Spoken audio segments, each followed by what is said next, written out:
Twitter has fired half of its 7,500 staff. Unless you've been living in a cave, you've probably heard of Elon Musk, the visionary entrepreneur and innovator with an unrelenting drive to change the world.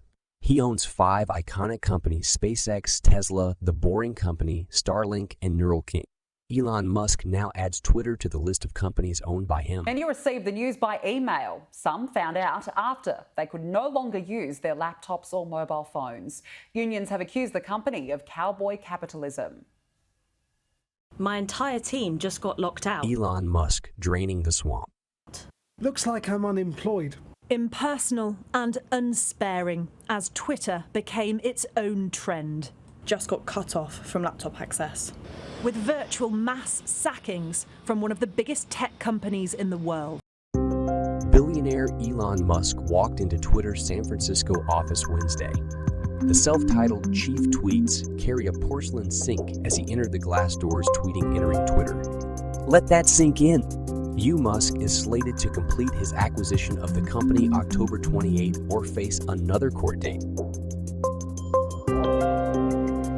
He overpaid probably by $20 billion, give or take. Yeah, but you know what? He said, the reason I acquired Twitter is because it's important to the future of civilization to have a common digital town square where a wide range of beliefs can be debated in a healthy manner without resorting to violence. As a businessman, I understand Elon's decision to fire the excess fat to ensure the profitability of the company. Twitter had about 7,500 workers prior to Musk's takeover, meaning roughly 3,700 employees were laid off. The cuts come as Musk attempts to improve the company's bottom line after taking out significant debt financing to fund his $44 billion acquisition. Let's assume that Twitter is at an average of $100,000 per staff.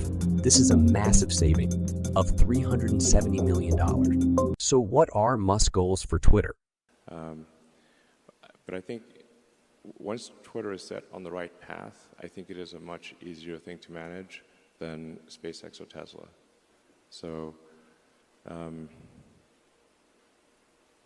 I mean, I really understand the internet and how to make. So I wrote software. I wrote software personally for 20 years.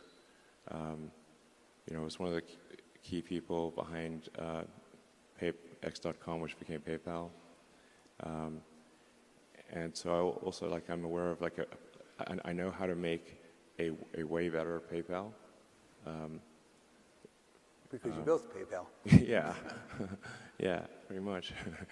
I mean, with a lot of other people, but there's a product plan I wrote, which I wish I'd kept a copy of in July of 2000, where I thought it would be possible to make the most valuable financial institution in the world. And we're going to execute that plan from 22 years ago, which amazingly no one has done. And so I think that's part of why I think Twitter will be ultimately extremely valuable, because I'm going to execute the X.com game plan from 22 years ago with some improvements. And then we're also going to obviously make Twitter just a way better system. I mean, it stands to reason that you know, if a social media company is not taking steps to make it positive to be on that social platform, then people won't come or they'll leave. You know, so you speak of sort of anti-Semitism or racism or anything like that.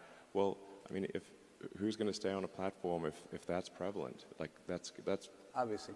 Yeah, I mean, come on. And apart from its inherent wrongness, who's going to stay on the platform? So you want to be.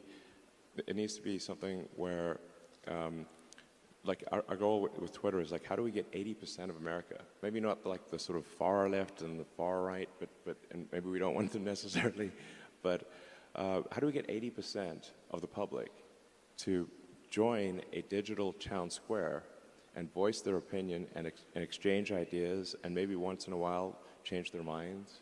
And on occasion. Yeah, I mean, you know, once in a while. So I read also that you said, and then we'll move off of Twitter, but you said that your goal is you want to make the 20% of people who are on the far right hate you, just like you want to make the 20% of people on the far left hate you. So, well, I don't want them to hate me, but I think the extremists, like, you know, it's just very difficult to satisfy extremists. So, unless you fully buy into whatever their dogma is. So, but I'm confident we can satisfy, like, I don't know, 80% of America, 80% of the world, but maybe not the 10% most extreme of either side. And I would count that as a great outcome. And I think it is important to have sort of a digital town square where people feel comfortable talking. And I also think it's like one of the things that's important is to be able to sort of decide what kind of experience you want to have on Twitter. Because, you know, some people might say, okay, like, I want like if this was a radio station, I want the easy listening, smooth jazz station. Okay, cool. But so you should be able to have that setting for Twitter, and then some people might say like, no, I want heavy metal thrash, and like, okay, so now this is going to be sort of then you don't mind someone saying mean things to you, you know, within the context of the law, and you don't mind engaging in vigorous arguments on Twitter and that kind of thing, but you should be able to kind of like pick your preference, and decide if you want sort of full contact battle or do you want, like, no, I just want to look at poppies and flowers and nice landscapes and stuff. mine. Also, please use Twitter, and We're doing this right now. And please subscribe to Twitter Verified, $8. Actually, it's technically at $7.99, so slightly less. But I would really encourage everyone here to use Twitter, and you know, yeah, please do that. Here you go. Right. Comment below if you agree with Musk, and let me know if you are willing to pay for Twitter Blue Check.